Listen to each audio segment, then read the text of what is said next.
Welcome back to What's New with Mead. I'm here with the wonderful couple from Fox and Raven Mead here to chat all about their meadery and their life and how they started, where they're at now. And I'm really excited to sit down and chat with you guys. So thanks for being here. Yeah, thanks for having us. So one thing that I like to do, I like to get to know the people who run the meadery, because I think that's the most fun. You guys are what make the meadery, obviously, and the mead. And so I want to start by having you guys tell us a little bit about it. Tell us about the name, when you started, where you're at. So if anyone's local to you, they can go, oh, yeah, I live there. I should go check them out. Sure. So we're based out of Carrollton, Texas. Right now we have a production-only facility, but we kind of hop around to like markets, like farmers markets and different events and stuff. And that's kind of how we sell at the moment. Mostly on the weekends because we do still have like full-time jobs. Yep. As far as the name, I would love to say there's some crazy story, but honestly, there was like two reasons we picked the name. The main reason was I wanted to have a name that kind of sounded like a tavern almost, you know, like the Prancing Pony and Lord of the Rings. So I wanted something that maybe had some animal visuals on it that you could like, if we potentially ever have a sign hanging, you know, it's that kind of a tavern sign feel. So we were looking at like animals and things like that. And I actually just like the name Fox and the name Raven for like people names. And so I actually had named my kids in The Sims Fox and Raven when I had kids in The Sim. And when we were coming up with the names, it kind of stuck in my head. And that's kind of where the name came from. So not like a crazy like meaning behind it, unfortunately, but I like it. I think it invokes the feel that we were going for sure. And like a question everybody always asks us is like, which one of you is Fox and which one is Raven? And we hadn't really thought about it, but we had to come up with like an answer. So we've decided that I'm Raven and he's Fox, just so that we have an answer ready for when people ask us. So what's the reasoning behind that? Was it just assigning, or you just? Well, yeah, I mean, it's also like give the customers like something else to call us by, because a lot of the other vendors that are there actually call us like Fox or Raven, which is actually kind of charming. I kind of like that. Yeah. Well, my reasoning behind it was, so I kind of lead a lot more towards the goth side, so I just figured Raven would be more, and he's like more, his personality I think is more mischievous and fun and peppy. Yep. So it matches. I think so. Man, so you mentioned having multiple jobs, and I think that's something that, you know, when people start a meadery or really just decide, I'm going to dive in and do this, they kind of go either direction of drop everything and just kind of Hail Mary it and hope that it works out. And sometimes it does, sometimes it doesn't. And then obviously I'm going to say a safer route, because you guys are just getting started and the climate's still kind of funky. So what's it like having a like day job, and then you're also in the meantime in your spare time just going and making a ton of mead? We're tired. Yeah, that's a good way to put it. Yeah, because we both have full-time jobs, 40 hours a week, and I mean we still have to find time to do housework and, you know, grocery shop and things like that. So we have to do all that on top of running the meadery. Now we've kind of balanced it out over time. I mean, we're working all day, but occasionally we'll answer a meadery email or something throughout the day just so that we keep that going if we need to. But ultimately, most of the actual like labor of like making the mead and selling the mead, that all happens on the weekends. So we don't really have a day off. Yeah. I will say it's kind of like we've gotten into a routine now. We keep adding things to it, so it's not as bad as you would think. And the other thing that really helps is like doing the meadery stuff is so much more rewarding than like our day job. So it's a lot of times, I mean, it can feel like work, but a lot of times what we do doesn't feel like work to us. It feels like, you know, we're passionate about it. We get to be creative, and so it's, you know, it's more than a hobby, obviously, because it's our business, but it does make it a little bit easier to work 7 days a week, you know? Oh, yeah, a lot easier. Yeah. Especially, like, the one thing that really makes a difference is when we're out selling at, like, these farmers markets or events that we go to, is giving out samples.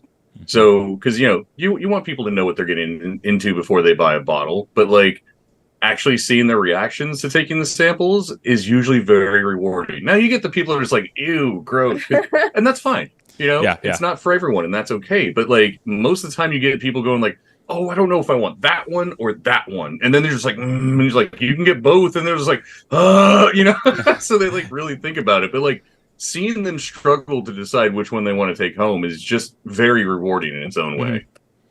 Well, and getting to like, that's such a unique place to also have people try your mead and be out and about.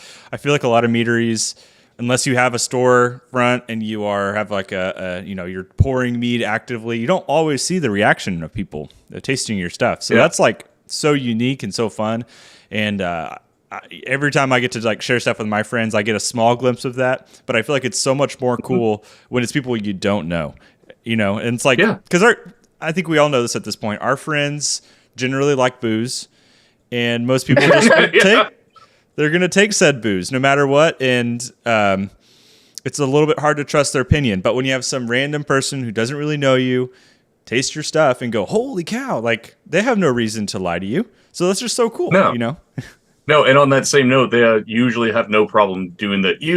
Gross. They have no problem with that. Oh, there's no filter there. No, that's one thing. There's some people that have just been like, they've taken a sip and then pushed it back in the cup, and they're like, and I'm done. I'm like, wow, all right. I mean, that's fair. So not everybody likes mead. And that's okay. But like, getting that feedback, especially instantaneous, is great. And like you said, with the friends and passing stuff out, like, if you get that friend that's always going to be like, oh, this is the best thing I've ever had. And then you're like, okay, I'm going to give them like something really gross and watch their reaction. And then they're like, oh, this is really great. And it's like, I don't know if I can trust you anymore. I had to stop. I was hanging with a friend and he did that. He was like tasting things. And I was like, okay, shoot me straight. Are you being honest with me right now? Because like, he was just really enthusiastic and he's like, yeah, of course. And he was being truthful, but it was still like one of those where I'm like, we so desperately want the true feedback from your friends, from people who are investing in you in that way. And so it's having the real friends around you to taste things and be brutally honest or, just hold you to that standard is really nice. Yeah, it is. And I mean, that's the feedback that's valuable, So like, if you get enough people being like, where's this orange flavor coming from? Then you can actually kind of try and figure that out and either adjust, as you need. So getting like real feedback is invaluable. So what size batches are you guys making at this point? So generally, for stills, like, the non-carbonated ones, the largest batch we've done of that so far is 60 gallons. Which the next batch we're going to do is 90 gallons of a still. So we're stepping up, and we have variable volume tanks, which we bought these for this exact reason. So basically, the tank has a maximum capacity of 160 gallons, but the lid is what they call a floating lid. It can go up or down, and it basically has a glorified bicycle tube around the outside that you pump up, and it like holds it in place. Interesting. So you can do any number of volume in there without worried about like oxygen exposure or anything like that. And as a small, just starting out meadery, that's invaluable. Right. So with those being what they are, like I said, stills we've done up to 60. Next batch will be 90. But with the carbonated one, the largest we've done is 120 gallons. So we still haven't filled our tanks to the top yet, but we are so close. And so go ahead. Sorry, I was going to say your carbonated ones. Do you have how are you carbonating those at this point? Because I know that's another tank and another problem. Well, yeah, usually like in a pro brewery, like has all the equipment you want, you would have. Oh God, I can't remember the name of the tank, but it's the one that you can carbonate with. Is it Bright? Is it Bright Tank? Bright Tank. Yeah. Because Bright Tank, they call it that. It throws me off because it's meant for clarifying, cold crashing, and carbonating. So makes it bright. But we don't have that because that's another expensive piece of equipment. So we're putting them in the corny kegs, chilling them overnight, and then force carboning them by shaking them, for as long as until they reach, and then we put them in bottles from there. So it's a lot of manual labor, but I'm not charging myself anything, so it's free labor for me. But it is a lot of work. I have done a lot. I mean, I do something right now when I end up bottling my carbonated stuff. It is in that same fashion. It is a lot of work. So how are you getting, because I know there's lots of ways to do this. How are you getting said mead from keg into bottle in, I guess, the most efficient manner? Or how do you do it? Yeah, we're using a counter pressure filler, and it'll just fill. And we use bombers for the carbonated ones most of the time. So those are 22-ounce bottles. So we basically as the process I got it all set out on a table. So I've got empty bottles. I have a sanitizer, one of the ones that you press down and sprays up into, and I leave a bottle on there while I'm filling another one. When that one's filled, cap it, and then take the one that's on the sanitizer sprayer, start filling, get another bottle going, and it just continues. Yeah. So it's a process, but we get it done. And I've gotten to the point now where I can get 3 corny kegs, so 15 gallons worth. I can get those in bottles in under 90 minutes now. Wow. So yeah, so it's not bad. You just get really fast at it. Yeah. We do a lot of things by hand that you could probably buy, equipment that could do it a lot more efficiently. And there are plans to reinvest and get more equipment. So hopefully you won't have to do that forever. Yeah, hopefully I won't have to do it forever. But that is also a side effect of us working full time and doing this full time. It's like we kind of have to balance. Yeah, and commercial equipment is ridiculously expensive. So when you buy something, you kind of have to be you have to balance it against other things that you need or want. Even to the point where it's hey, do we get, a better bottle filler, or do we buy more honey? Yeah. So it's a balancing act. I'm asking a lot of questions because it's okay. This topic really hits home for me especially. Do you have a specific bench capper, or how do you cap your things? Because I have tried out 2 or 3 different cappers at this point, bench cappers, and they both have just failed me miserably. I guess I'll have to have you send me a link because you must be. I was going to say, we didn't know, when we started looking at equipment, we didn't know the space we were going to get or anything. So we're look, if we just get a shed somewhere, we got to have equipment that we can fold up or put somewhere. So I've actually got a bench capper where the base actually collapses, and I honestly just hang it on the wall when I'm done. Oh, interesting.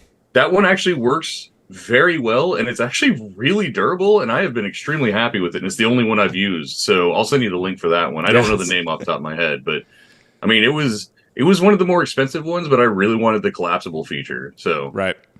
I've had bad experiences with the actual hand ones because one time I shattered a bottle. I don't know how I did it. I guess I got super angry or something, but I was putting the cap on top, and the whole top of the bottle just came off. It was I got in a bar fight. I had that happen once too, and I was what the? And I don't know. I have no explanation. Yeah, when he was homebrewing, that was the style that he was using. Yeah. So, yeah.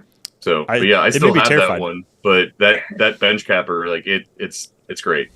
So, well, you have to send that to me, and because equipment is really important, as you're saying, and stepping up in the professional space, also being expensive, it's scary. And I love that you mentioned at some point you're weighing the options here. Are we going to invest more into our ingredients and do a different sort of batch of mead, or start something, or are we going to be able just to bottle quicker? And a lot of people I feel on the outside would look and go, oh, just invest more money in ingredients. It's well, the balancing side, like you're saying, of making more and more quickly for people will help you sell more. It's just a lot of hoops to jump through, and I don't think many people think about that because it's not a pretty topic. Money's not a pretty topic. No, for it's us not. To consider. And, even on the business accounts, business accounts will always have more money. They always will than your personal accounts. And yeah, good point. But it's because everything is more expensive and stainless steel and easy to clean and all that. Those things are if you want a counter pressure filler, I was surfing them earlier today just for the heck of it, just to see a 2 or 4 bottle at a time unit. They run anywhere from $4,000 to $8,000. And yeah, exactly. And it's but my little counter pressure filler that I can do 1 bottle at a time was $60. Yeah, that's crazy. And I can do a lot of those in a small amount of time now. So it's that whole balancing thing, like you're saying. And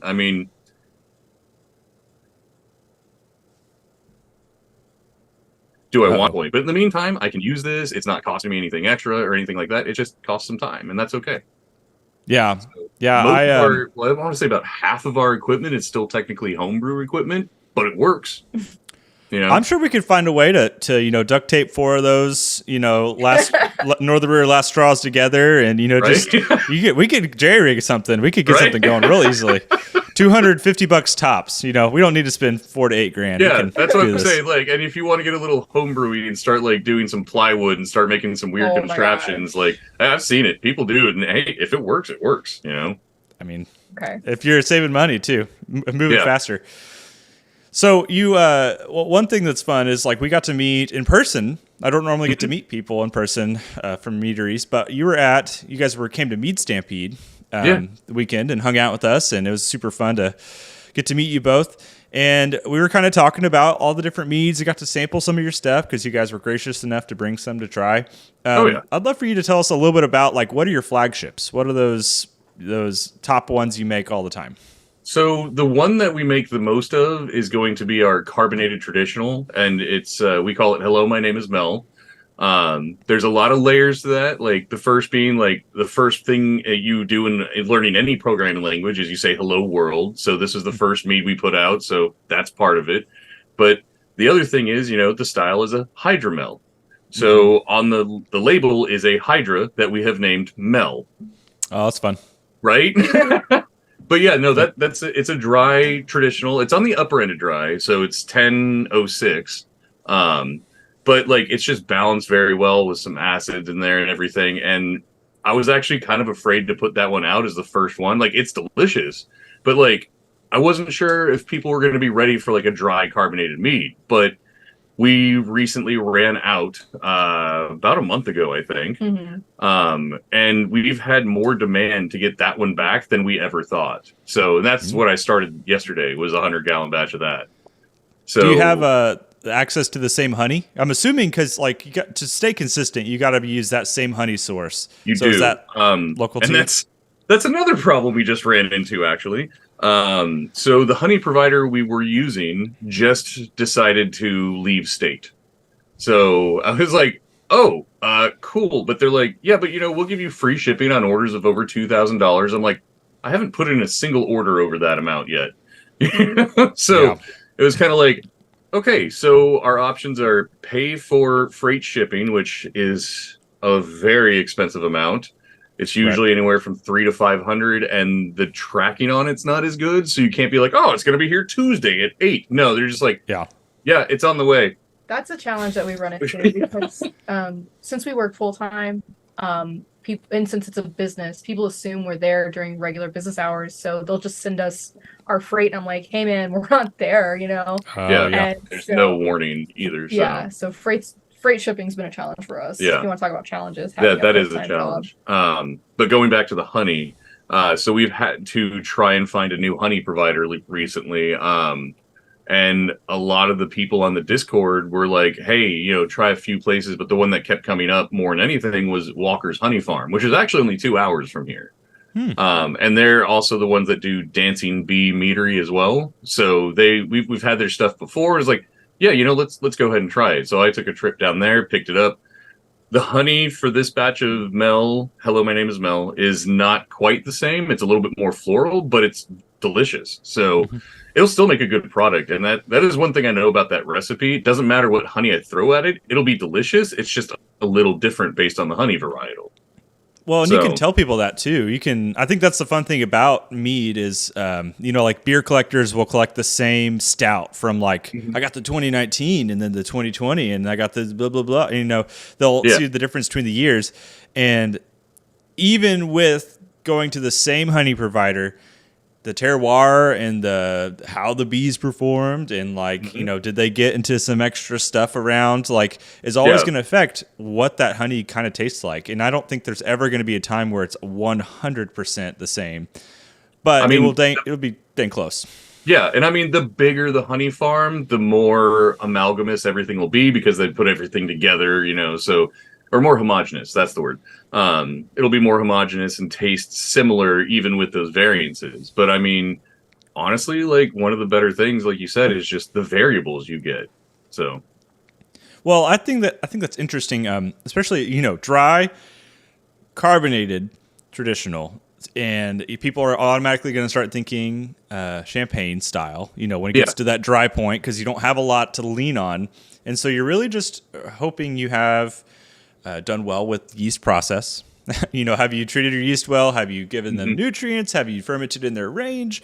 Because obviously the most experienced brewers know that when you hit the snag of, oops, I fermented above the temp, and these yeast are mad at me now. Like you got to kind of pay the price. And so if you don't do that's that when well, you're throwing some fruit. Well, that's what I mean though, is like, I feel like a lot of meaderies don't really try to go for traditionals. And if they do, they're not going the dry side because it's kind of scary. You're really leaning on a good process. There's nothing to hide behind. So nothing. When we first started and we were talking about started commercially, and we were talking about what meads should we release first. We definitely talked about it, and we said we want to get the traditionals right. So for both Hello, My Name is Mel, and for the Hunt the Hare, which is our still traditional, I don't even know how many iterations we went through for 26, because it was really, really, really important to us that we got those right. Yeah. So Mel was actually a little bit that was about 7 batches before we nailed that. But the Hunt the Hare, that one was 26 batches, just because it took a long time. Finding the right yeast choice, the right type of honey, the right way, the right amount to back sweeten, along with the acid blend to balance it all out. It took a lot of batches. But I mean, I still got a lot of failures to drink through in my wine rack. They're not. That they're bad. Yeah, it's not that they're bad. It's just that they're not what we ended up on the final product. So it's just.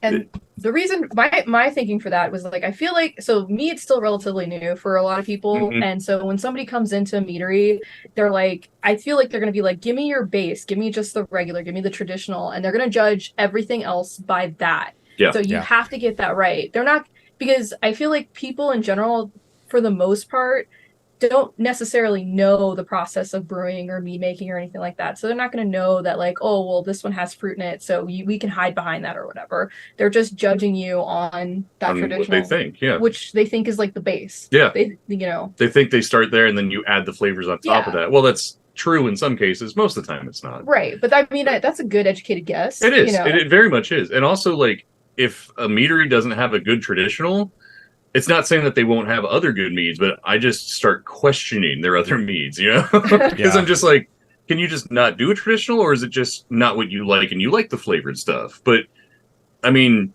yeah, it's weird like that. Yeah, when it comes down to it, what our philosophy is we don't put out meads that we would not drink ourselves. We have different tastes between the two of us, but one of us has to like it. Yes. Yeah. So that's fair. Well, I think it's good to have a balance, and not necessarily lean only to one side.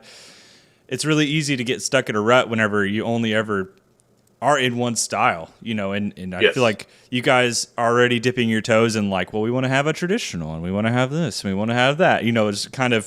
It's fun because, of course, we like experimenting. That's half the fun of mead making. It's just absolutely. I tried this one food, and now I want to see if I can make it into a mead. It's that's just yeah. That's challenge. Honestly, we've got a list of I don't know 100+ different ideas, and a lot of them are food based. Ooh, a lemon blueberry muffin, things like that. How do I put that in a mead? And you kind of got to think about it and get there. So, and it's tough to do that because there's there's a lot of nostalgia when it comes to a lot of these things too. I feel like everybody grew up, and you went to your grandma's house and had that banana cream pie or that apple pie or something, and then you have that idealized this is what an apple pie mead should taste like, and and it's so there's nostalgia to those things, but that's also the fun of it. And when you make something that and I'm sure you guys have experienced this, you make something, they try it, and then they go, oh man, this reminds me of this, and you're like, oh, that's so cool that I somehow evoked some memory out of nowhere by you trying my traditional mead. It's just cool. Yeah, that we had one of our friends share a bottle of Desdemona, which is a carbonated strawberries and cream mead, which you may have tried that when we were up there. I don't know which of ours you tried and which one you didn't. but one of our friends like shared it with one of their friends, and like when they took it, they got like ratatouille'd, for lack of a better term. They just was like, when they're like, they told him that they went back to their childhood and just remembered eating strawberry ice cream from when they were a kid, and I was like, that's awesome. Yeah, that's like the goal. That's right. Yeah. That's like the highest praise you can get. It's like, not only did I like it, but it took me like back to the past. Suddenly I'm like back in 1985 with my bowl of ice cream, It's so cool. Like, I lost all the cares in the world for that little bit of time. Okay, another sip now. Yeah. So speaking of that one, I don't know if it was that one specifically or a different one. I remember you were talking about introducing lactose, and we kind of got on a topic of adding lactose to a brew. And for anyone who's unfamiliar with that, it is basically what it sounds like. It adds a little bit of sweetness there, adds some body as well. It's supposed to add some creaminess because it's lactose, does, So, the amount of lactose that you talked about adding, granted, large batch, was massive. Is that something massive. you would be willing to talk about? Yeah. So this is the one you're talking about is Tropical Snowstorm, and that one we worked on in collaboration with Sam Makes Mead in the UK, which the name of his meadery is Arcane Alchemist.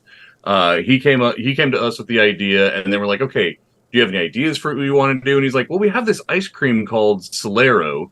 And basically it's a creamsicle, but unlike American creamsicles that are orange flavored, they have more tropical flavors. So we went off of that and we worked together for the first recipe. I made a batch, gave my tasting notes. He made a batch, gave his tasting notes. I made a batch. It was like, okay, this is good. And then we decided to move forward from there. Now, when we decided on the final sweetness, like, it was originally around 10-20, but Sam wanted to take it higher than that. And I was like, it's a test batch. Let's just see what happens. So we doubled the amount of lactose and honey that we put in there. But it only took it up to 10-30, which I was like, I don't know how that worked. Anyways, that is, yeah. Right? I was like, math. But it actually worked. It worked really well. And the amount of lactose that we put in that 120-gallon batch was an entire 55-pound sack of lactose. It was a lot. It was an insane amount of lactose. That's wild. Yeah, but the thing is, like, it came out delicious. Mm-hmm. Like, I was very skeptical with the amount of lactose, especially after I saw that it ate a whole 55-pound bag. But, like, it works. It works really well. And you, the story you told was really funny too, because you said, you're pouring it in, and I asked you, like, okay, like what happened then? Because, like, you can't just pour that in and just walk away. It's not going to magically. No. So I didn't pour it directly into the tank because we don't, like, with that much volume in there, I don't have a tool to get to the very bottom to stir it up. So what I actually had to do was put out 4, empty honey buckets that I use and clean for various purposes. But I divvied up the bag into 4 different buckets, mixed in some of the batch from some of the mead. Thank you. And I mixed it in there, and I put as much of mead in there I could, which was about 4 gallons. And then I just took that stick and I just stirred it until everything had moisture in it, But the lactose would still settle to the bottom. But I did that for all 4. And as I was doing 1 bucket at a time before I put it back in the top, I stirred it up really good, put it in, and then stirred the main tank. And I did that 3 or 4 times, and I got it all in there. But it was a lot of work to add that. And then, of course, I had to do a whole bucket of honey on that, too. So 60 pounds of honey to sweeten it. So did you have any leftover, like, as you're bottling and stuff, did you notice any leftover sediment or anything like that? Not yet. No, but we haven't gotten to the bottom of that tank yet. We're I want to say it's about 2/3 about 2/3 empty right now. So we still have more to bottle and get through, but I imagine there will be a decent amount of sediment at the bottom. It's just so hard to get that much stuff mixed in, even honey sometimes. It is. Like, and you're like trying to be careful because you're like, I don't want to oxygenate this, and so I'm like, I'm gonna stir, but I'm like gonna only really slightly stir because, like, especially anytime I'm doing videos, I'm like, and I backsuite and I'm trying to be really careful because I know that there's just a YouTube commenter waiting with his fingers over the keys, waiting for me to do something, and just to make me mad, you know? Yeah. So, but I will say, like, as you do larger and larger batches, it's not as easy to oxygenate. I mean, look at a 1 gallon batch. You know, it doesn't take much stirring to start getting that, like, little airstream. So, if you hit that, you're going too fast. But if you go up to a 5 gallon and you start stirring that, you can actually go quite a bit more, and you're not incorporating as much air. It's the same thing when you do a larger batch. You know, it takes a lot of force to get something moving. And when you do, you're not going to incorporate as much air as you would on a much smaller batch. So is it still a concern? Absolutely. But is it that big of a concern by comparison to the homebrew level? No, it's not. But it's still got to be cautious because you can't overmix it either for that same reason. So right. Have you investigated if they make a large enough drill attachment for your huge batches? Do they make a paddle that's like, 3 feet wide and just opens up? Not really, but what they have is small little tanks on wheels that you can basically put an input hose and an output hose, basically, and it'll go in and out of the tank, and there's a little mixing fan at the bottom.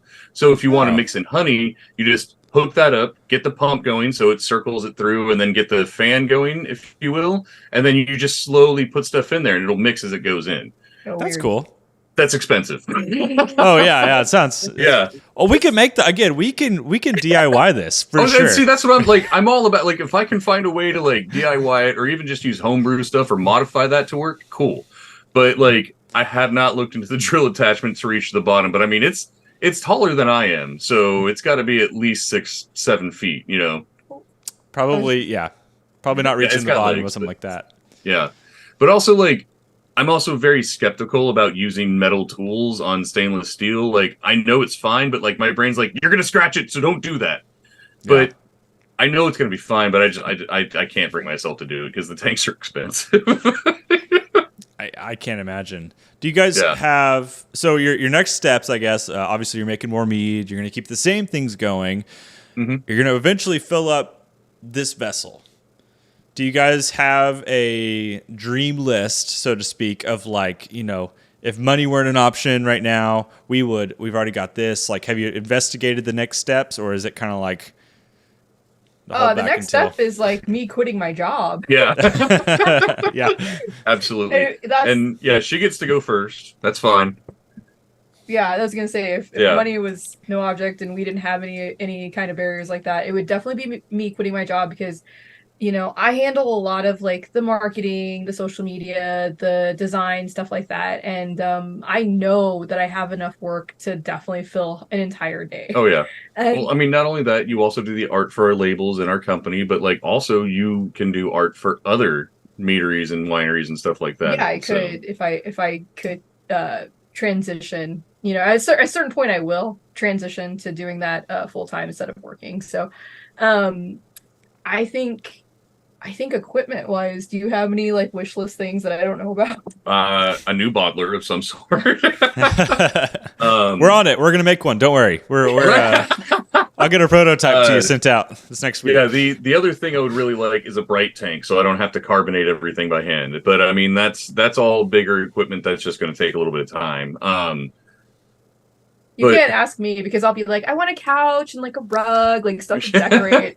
But I mean, our warehouse area, like, because our space is basically, it's a light industrial space. So in the front, there's an office, quote unquote, and in the back is a warehouse for storing things. Well, the warehouse where there is no air conditioning or where the tanks are. The front part is where we do, storage of long-term and all that. But one thing we had to do was buy we've been through 2 glycol chillers, and that's a story in itself. Basically, we had them in the warehouse unit with the tanks, and they basically just died from heat. They couldn't handle the Texas. Oh, yeah. How hot does it get in that warehouse? Above 120 easy. Yeah. Yeah, it gets really hot. But this time we bought a little bit of a bigger one, but we put the tanks next to the wall near the office area. And then the glycol chiller is inside the wall, and then we just shove the tubes through, basically. So yeah, the unit stays air conditioned while it still keeps the tanks cool. And I just took that up the other day. It's working great right now. And I mean, yeah, knock on wood, yeah. But it's working really well. It's able to hold temperatures no problem, so that's really good. But one thing I would want to do is get air conditioning some way or form in the back. Like, we've looked into it, and we can kind of jerry rig it together to put some insulation up top and just get a portable AC unit just to bring it down to like a workable 90 degrees. Yeah. Well, that's like, you're talking about I'm sure people are like, well, your brews are fine, but the bigger problem is like your workspace. The thing that you're going to spend the most time in doing stuff is like miserable. And I can't imagine, being in the middle of the summer trying to bottle something and you're just like, it just sounds awful. Most of the time I do the bottling up front, but it also means that, like, if I'm doing the stills, I've got to go back and forth to filling up the bucket that I'm using, bring it back up, things like that. But most of the time I do the bottling in the air conditioning because it's not viable to sit out there in that warehouse. And that was not the plan. The plan was to bottle in the back, but it just didn't end up that way. Yeah, and I still will bottle in the back, like, when it's not hot, but it's very few and far between in this state. Right. Because today it was like 106, feels like 114 or something. So. Oh my gosh. Yeah. That's crazy. Yeah. So you have a couple next steps, and would you go to stainless for like your bigger fermenters if you were jumping up? Would you do a bigger one like that? No, or would you keep the two tanks we have are stainless? So. I guess I misunderstood that. Okay. Well, yeah, no, I'm just saying, like, when we're bottling, we use like plastic buckets and corny kegs. Like, plastic buckets are going to be for the stills because they got like the hose thing at the bottom.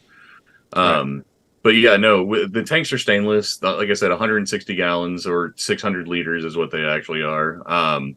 But yeah, without those, I mean, again, we still haven't filled them all the way, but there's still room along that same wall for a third tank easily.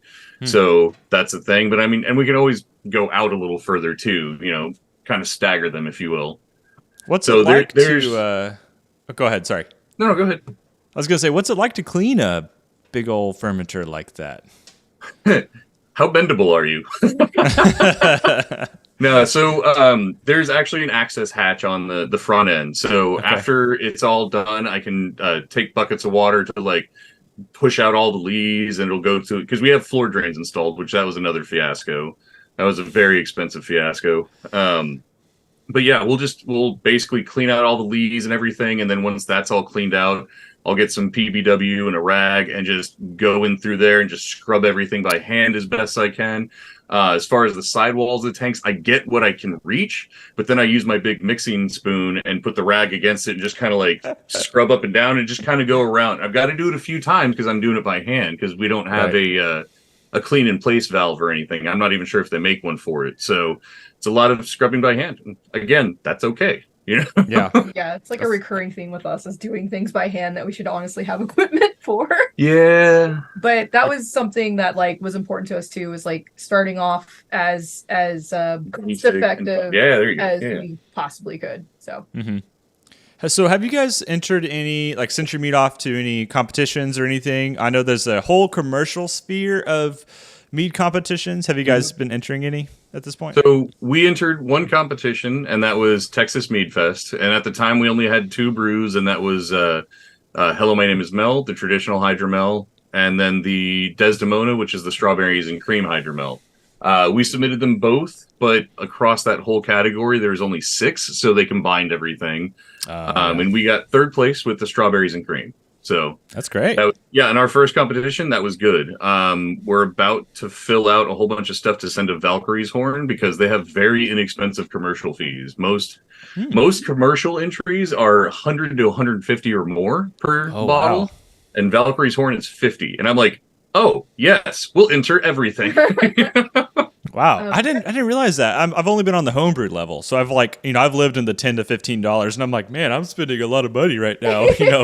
Yeah, no. The first time I saw the fee, I was like, are you kidding me? But I was like, I guess, all right. Again, everything's more expensive on the commercial end. Well, that's another thing we're running into, at least that I've seen, is like there seem to be a lot more homebrew competitions than commercial competitions at this time. Maybe I'm just not familiar with them, but I think those are the two that I know about so far. I mean, there's several others. There's that big one up in Maine that I never remember the name of it, like the Mead Cup or something. Oh, I think I know what you're talking about. I don't remember the name of it either. Yeah, my brain is just hitting blank on that one. But that's like the big one. That one's the one that even takes international entries. Ooh. Yeah. Well, and Mazer is a big one too. That's they do the commercial. One. Yeah, that's the one. Mazer Cup. Oh, Mazer okay. Cup. Yeah. Yeah. I was like, you said international. I was like, Mazer is a pretty big deal. Yeah, they get a lot of stuff. I have not looked at the fees for commercial side, but I do know that I imagine it's not cheap based off what you're saying. Well, that's why I was like, Valkyrie's Horn at 50 a pop. I'm like, yeah, I'm going to turn in all 5 entries, which now that I remembered, I need to go and do that. So, yeah. But those are the only competitions we've entered. And like Savannah said earlier, we're only going to put out meads that we like. So even if we receive feedback like, hey, you need to adjust this, doesn't necessarily mean we will because we like it. So that's okay. We're not chasing medals. We just kind of want to see how we do, if that makes sense. I mean, honestly, I think my favorite part of doing the competitions is the feedback. Like they usually will do like a write up, and I like to see like what people have said with different tastes and everything. But yeah, we had agreed on that. It's like if we have a mead and we finalize the recipe and we're good with it, then it doesn't really matter what the feedback is. Yeah, I think. Yeah, because we're not changing Desdemona. Like that's delicious and it's perfect the way she is, you know. And I mean, there are some that's like with the traditional. There's been quite a few people that have been like, yeah, you should probably up the tannins a little bit. I was like, okay, that's acceptable, and it's not really going to change the flavor all that much. So, you know, that's the type of feedback that I'll actually listen to. But generally speaking, no. Right.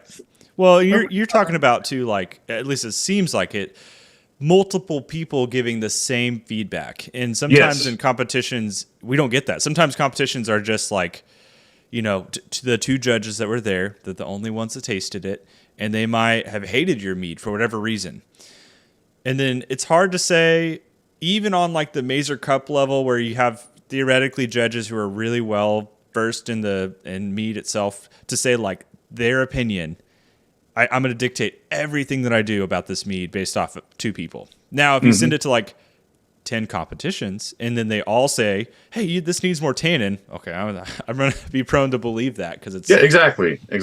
And, you know, when it comes to judges, the judge you may dislike one of your ingredients so much that they're just going to score it low anyways. And it's like, that's being biased and I don't like that. But, you know, at the same time, I get it, you know? So... Well, everybody has different tastes. Everybody has different tastes, yeah. Yeah, so that's, I don't know, I guess take everything with a grain of salt. But like I said, the most important thing is that it's something that me or Bryce would drink. That's kind of how we rate it. And, you know, even when you have a mead that we think is like good and we'll take it out to markets and sample it, there are some people that love it. Some people hate it still, even though we know it's good mead. So, you know, what can you do? Like a prime example would be Savannah's pickle mead that she came up with. So did you bring some of that to... We did bring some of that. You might not have gotten that, though. I don't remember if I got to try it or not. Huh. Yeah.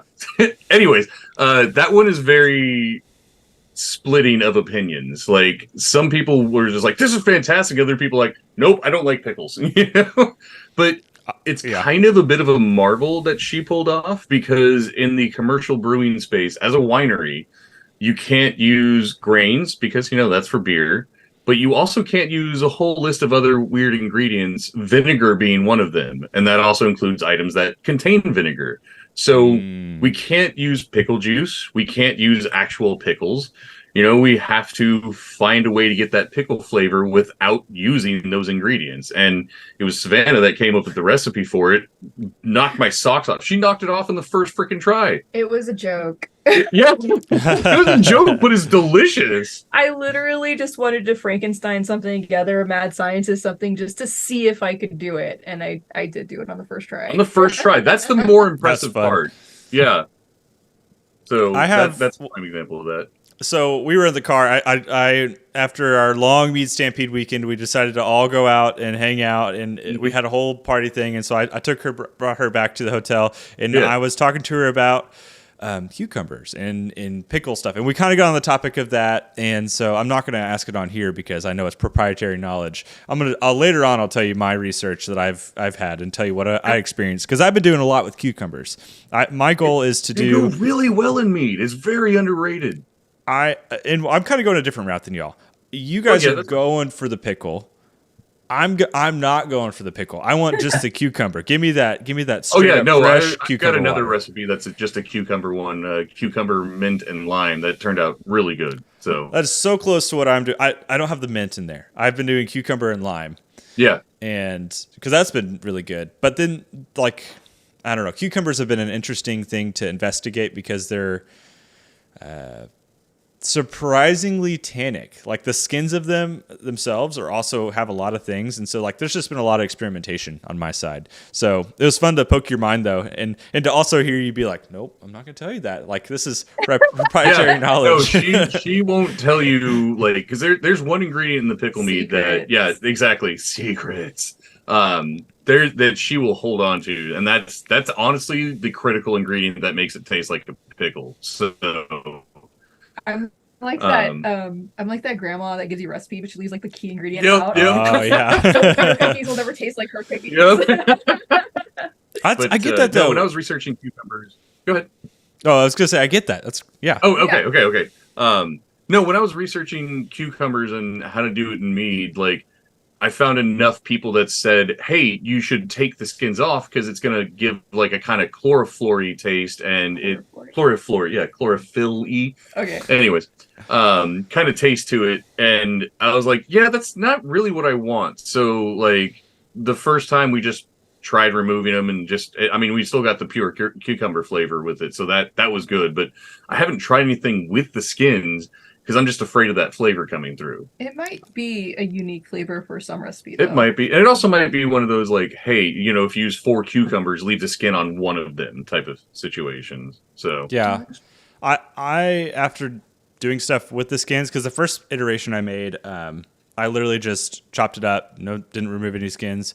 And I felt like it added a lot of, like a little earthy note in there, which was interesting. Like it had some of that freshness, but then it had that earthy. I didn't get necessarily that. I want to call it an off flavor, but I don't know that it necessarily is an off flavor. So my next ones have been skinless because I'm also like curious what I can do. Yeah, but it's interesting. It's just a weird. I feel like people always want. It's like a s'mores mead. It's like one of those dessert meads. People are like, "Ooh, cucumber sounds good," but nobody really spends the time to do it and publish it. And so it's just kind of fun to see if I can figure it out. Yeah, publishing right there, that's the key. Yeah, because when I picked up our honey at Walker Honey Farm, I, of course, stopped by the meadery because, that's what you do. But, like, they actually had a cucumber lime mead there, and it was a carbonated one, and it was delicious. Mm-hmm. So, and it's one of those, every time I have a cucumber mead, I'm like, more of these need to be made. Yeah. Yeah, I'm working on one, and it's for YouTube, so it's going to eventually be out. Probably be a little bit though, because it's just how it works. But it's kind of fun.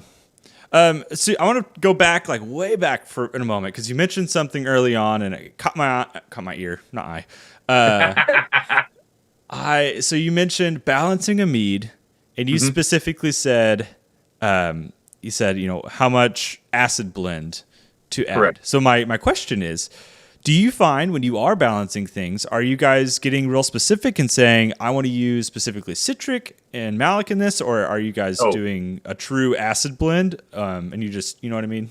No, I mean, I say acid blend because it's a shorter way to say it, especially to customers. I figured so. But like, no, we literally we'll be like, hey, we need this much citric, this much malic, a little bit of tartaric, things like that. Like we'll actually go and weigh out exactly the portion that we want for the brew as we need. So it's not like, if you go to LD Carlson and just buy like the premix thing of, acid blend. It's right.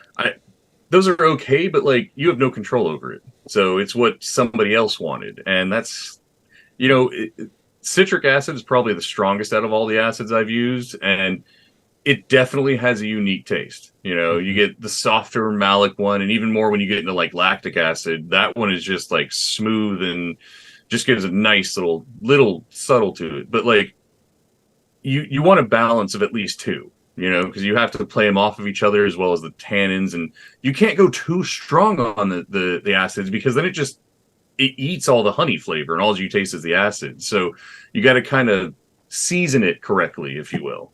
Yeah, that's a hard thing. You're mentioning two as well, which I find, and I'm not against this. It's just something I haven't done a lot of. A lot of the time when I end up making something, I'll only throw one in. I'll say like, I'm making this blueberry mead and I want a little pop, so I'm gonna throw just a bit of citric in there. I haven't really done a lot with like counterbalancing, so to speak, multiple different acids, but that is a fun new thing to investigate. It's like, no, it obviously is. They play with each other. Yeah, they do. And the other thing to start looking into is every fruit has a primary type of acid. So in blueberries, the primary acid is going to be citric. I know this just because I like blueberries and I've researched them a lot. So try another acid when you're balancing next time. So maybe a little bit of malic, maybe a little bit of lactic, maybe even tartaric. Just try that instead, but do it in a smaller container on the side. Don't do your whole batch. Yeah.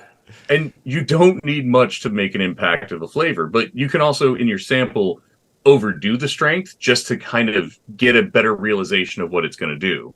And that's typically what I did in the beginning. I was like, okay, let's try a little bit of this, a little bit of that in the traditional, see what happens.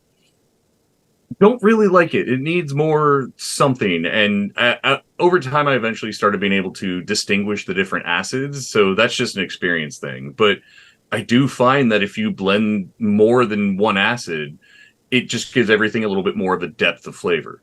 Yeah.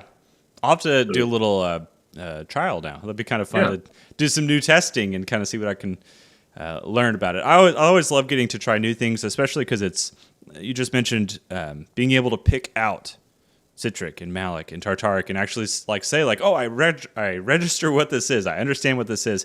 And I guarantee you that did not come from just a magical moment. Like you were probably, just like you said, doing lots of little testing. And that is just such an invaluable thing to your palate, to being able to make mead better.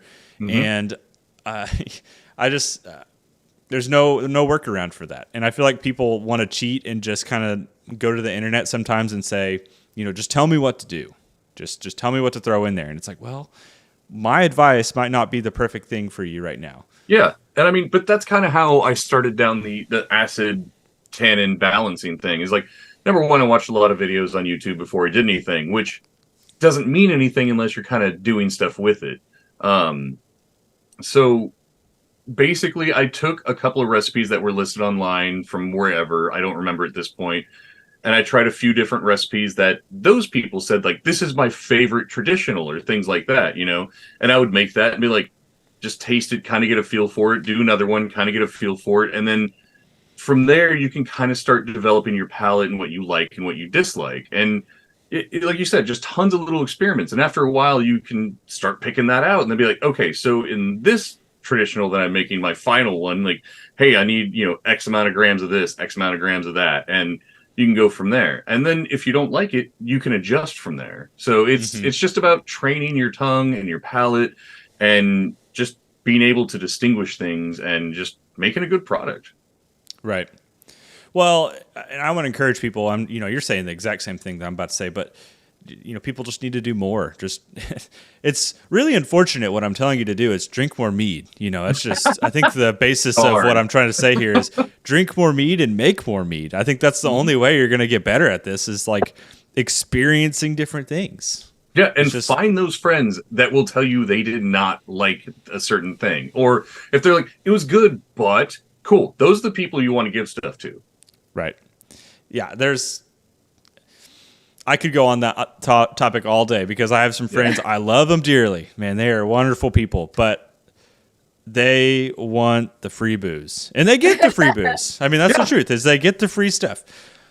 But I'm also like, just tell me. Just give me like, do you like it, really like it, or don't like it? Like, just give me a real feel. So having those true friends to set you down and say, like, here's what I'm actually perceiving is important. So, so you guys are growing, obviously. Yes. And I would love to know, where can people find your mead if they're searching for you? So at the moment, we're only basically selling directly. We are working on trying to get a few commercial accounts going because we finally have some stock that we can, divvy out to commercials. Okay. Other places.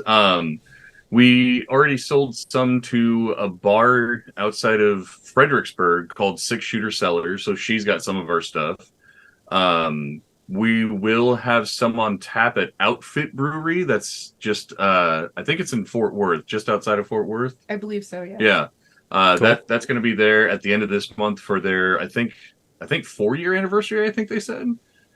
It's definitely an anniversary. It's an anniversary. I don't know which one. We'll also be out there, I think, on the 26th. Yeah. So sampling and just answering any questions if anybody wants to come out and say hi. The other place is you can order online at our website, foxandravenmead.com. We ship to 38 different states. And then also at our website, there's an events page that's going to tell you what farmers markets and events we're going to be at for roughly the next month in advance. And we do our best to keep that up to date. So we're not quite in stores yet. Like I said, we're starting to look into that and seeing what we need to get in there, but it's a lot of work. Do you find that getting yourself into stores is more of a trouble when it comes to talking to specific like breweries? Like I'm sure you had to at some point sit down or, have a email conversation with that brewery to say like, hey, here's who we are.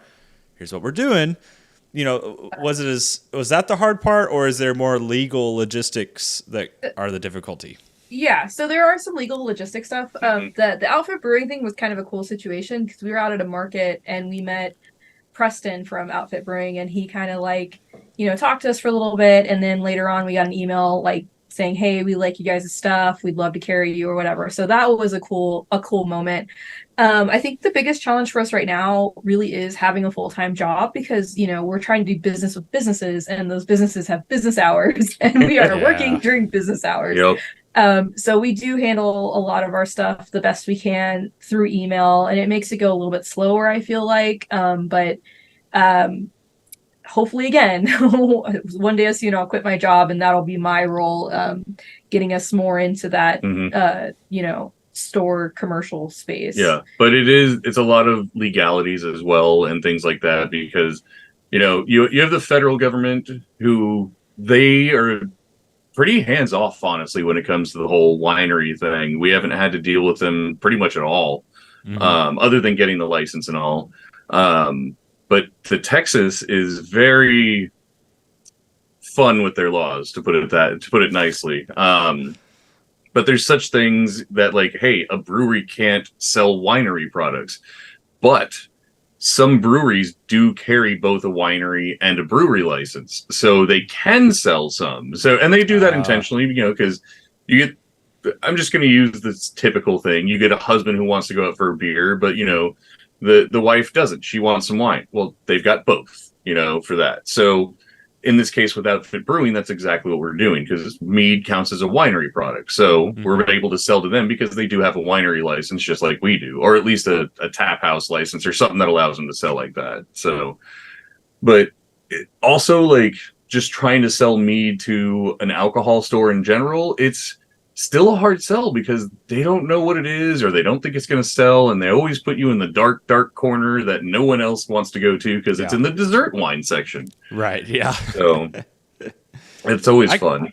I can only imagine because I don't have any experience with that. I spend my whole time on the internet, and I have the very fortunate situation of I can just go public with here's whatever recipe or thing I'm doing, but you guys are seeking to get your product out there, and it is probably scary for a lot of these places to invest money into something that they don't quite know. So it's cool that you have people who are finding you and saying hey, we want you in our store. That is such a cool opportunity. It's such a great feeling too, It's I can't imagine. That's so cool. Well, that's awesome. So here's what I'm going to do. In the description of this video, because there's a video form happening right now for people watching. There's also an audio form. There is a whole description section. I'll put all the links I can possibly find to support them.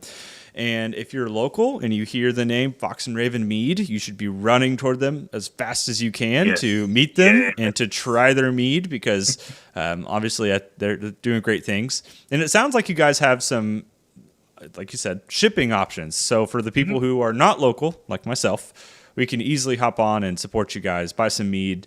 And it sounds like you have your hands full, and we want to support you however we can. Hopefully get this off the ground, Well, I appreciate your time, and I sure hope that we can meet again. Next year we're going to do Mead Stampede again, and we're going to... I'm going to send the invite out right now. Come on back up. We would love to hang out with you again. I'd love to try whatever recipes and stuff you guys are developing, because I'm sure you guys will keep on making new things. Oh, yeah.